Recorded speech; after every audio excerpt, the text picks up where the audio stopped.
নমস্কার। অ্যাসেসমেন্ট ইয়ার 2025-26 এর জন্য ইনকাম ট্যাক্স রিটার্ন ফাইল করার সময় প্রায় চলে এসেছে। আর ঠিক এই সময়ে আর্থিক ক্ষতির সেট অফ এবং ক্যারি ফরওয়ার্ডের নিয়মগুলো বোঝাটা খুব জরুরি হয়ে যায়। চলুন এই বেশ জটিল বিষয়টাকে একদম সহজ করে বুঝে নেওয়া যাক। এই বছরে কি কোনো আর্থিক ক্ষতির সম্মুখীন হতে হয়েছে? দেখুন, লোকসান হওয়াটা কিন্তু খুবই সাধারণ একটা ব্যাপার। কিন্তু একটা ভালো খবর আছে। আয়কর আইনের কিছু বিশেষ ব্যবস্থার জন্য এই ক্ষতিটাকে আর পুরোপুরি লোকসান হিসেবে দেখতে হয় না। তো এই আলোচনায় আমরা কি দেখব?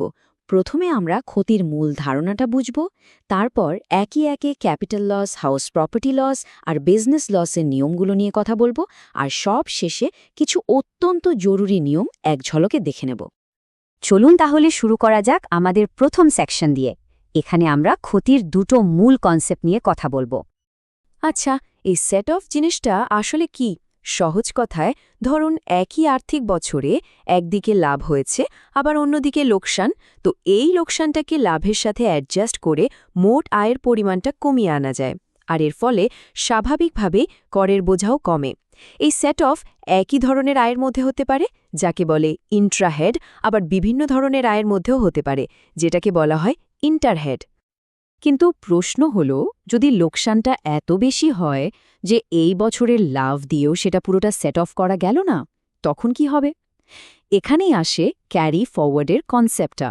এর মানে হল, যে লোকসানটা বাকি রয়ে গেল সেটাকে পরের বছরগুলোতে টেনে নিয়ে যাওয়া যায় আর ভবিষ্যতের আয়ের সাথে সেট অফ করার সুযোগ পাওয়া যায়। এবার আসি আমাদের দ্বিতীয় সেকশনে, ক্যাপিটাল লসের নিয়মাবলী। বিশেষ করে যারা বিনিয়োগ করেন তাদের জন্য এটা জানাটা কিন্তু খুবই জরুরি। ক্যাপিটাল লসের ক্ষেত্রে একটা খুব বড় পার্থক্য আছে। শর্ট টার্ম ক্যাপিটাল লস মানে এসটিসিএল বেশ ফ্লেক্সিবল। এটাকে শর্ট টার্ম বা লং টার্ম দু ধরনের ক্যাপিটাল গেইনসের সাথেই সেট অফ করা যায়। কিন্তু লং টার্ম ক্যাপিটাল লস বা এলটিসিএল এর নিয়মটা অনেক কড়া। এটা শুধুমাত্র লং টার্ম ক্যাপিটাল গেইনসের সাথেই সেট অফ হতে পারে, অন্য কিছুর সাথে নয়। ট্যাক্স প্ল্যানিংয়ের সময় এই সীমাবদ্ধতাটা মাথায় রাখাটা অ্যাবসলিউটলি মাস্ট। তাহলে ক্যাপিটাল লস নিয়ে শেষ কথাটা কি, মানে বটম লাইনটা কি? এই ক্ষতিকে আগামী 8টা অ্যাসেসমেন্ট ইয়ার পর্যন্ত ক্যারি ফরওয়ার্ড করা যায়। কিন্তু এখানে একটা শর্ত আছে, যেটা কোনোভাবেই ভাঙা যাবে না। ইনকাম ট্যাক্স রিটার্ন বা আইটিআর অবশ্যই নির্ধারিত তারিখের মধ্যে ফাইল করতেই হবে। অ্যাসেসমেন্ট ইয়ার 2025-26-এর জন্য এই নিয়মে কোনো বড় পরিবর্তন আসেনি, যা একটা ভালো খবর। আচ্ছা, এবার আমরা এগোচ্ছি আমাদের তৃতীয় সেকশনের দিকে। আর এটা কিন্তু খুব গুরুত্বপূর্ণ, কারণ এখানে অ্যাসেসমেন্ট ইয়ার 2025-26 এর জন্য কিছু বড়সড় বদল এসেছে।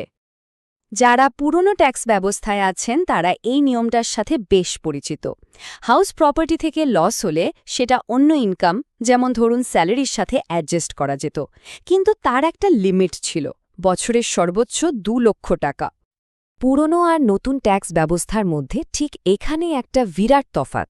পুরনো ব্যবস্থায় এই যে 2 লক্ষ টাকা পর্যন্ত অন্য আয়ের সাথে সেট অফ করার সুবিধাটা ছিল, এটা একটা বড় ব্যাপার ছিল। কিন্তু নতুন ট্যাক্স ব্যবস্থায় এই সুবিধাটা পুরোপুরি তুলে নেওয়া হয়েছে। এখন এই ব্যবস্থায় হাউস প্রপার্টি লস শুধুমাত্র অন্য হাউস প্রপার্টি ইনকামের সাথেই অ্যাডজাস্ট করা যাবে। তবে এখানে একটা ইন্টারেস্টিং টুইস্ট আছে। ফিন্যান্স অ্যাক্ট 2025 একটা নতুন নিয়ম এনেছে। এই নিয়ম অনুযায়ী এখন হাউস প্রপার্টি লসকে লিস্টেড সিকিউরিটিজ থেকে হওয়া ক্যাপিটাল গেইনসের সাথে সেট অফ করা যাবে। তবে এখানেও বছরে সর্বোচ্চ 2 লক্ষ টাকার সীমাটা থাকছে। এটা কিন্তু করদাতাদের জন্য একটা নতুন স্ট্র্যাটেজিক অপশন খুলে দিল। House property loss carry forward করার নিয়মগুলো বেশ অন্যরকম। প্রথমত, এটা 8 বছর পর্যন্ত ক্যারি ফরওয়ার্ড করা যায়, আর ভবিষ্যতের বছরগুলোতে এটা শুধু হাউস প্রপার্টির আয় থেকে সেট অফ করা সম্ভব। কিন্তু এখানে একটা দারুণ ব্যাপার আছে, একটা ইউনিক এক্সেপশন। এই এক ধরনের লসের ক্ষেত্রে কিন্তু আইটিআর ডেডলাইনের পরে ফাইল করলেও ক্যারি ফরওয়ার্ডের সুবিধাটা পাওয়া যায়। এটা একটা বিরাট ছাড়, তাই না? চলুন এবার আমাদের চতুর্থ সেকশনে যাওয়া যাক। এখানে আমরা কথা বলবো বিজনেস লস আর তার কিছু মূল পার্থক্য নিয়ে। বিজনেস লসের ক্ষেত্রে এই দুটো কনসেপ্টের মধ্যে তফাৎটা বোঝা মানে ট্যাক্স প্ল্যানিংয়ের জন্য একটা গেম চেঞ্জার হতে পারে। সত্যি, সাধারণ বিজনেস লস 8 বছর পরে এক্সপায়ার করে যায়, আর সেটার সুবিধা নিতে হলে সময় মতো আইটিআর ফাইল করাটা বাধ্যতামূলক। কিন্তু অন্যদিকে আছে আনঅ্যাবজর্বড ডেপ্রিসিয়েশন, যার মানে হলো অবিকৃত অবচয়। আর এটার সুবিধাগুলো অসাধারণ। এটা অনির্দিষ্টকালের জন্য ক্যারি ফরওয়ার্ড করা যায়, কোনো সময়সীমা নেই।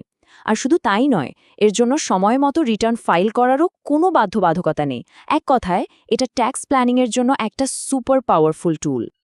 তো আমরা অনেক কিছু আলোচনা করলাম, চলুন সব শেষে কিছু একদম জরুরি নিয়ম যা মনে রাখতেই হবে সেগুলোর একটা কুইক রিক্যাপ করে নিই।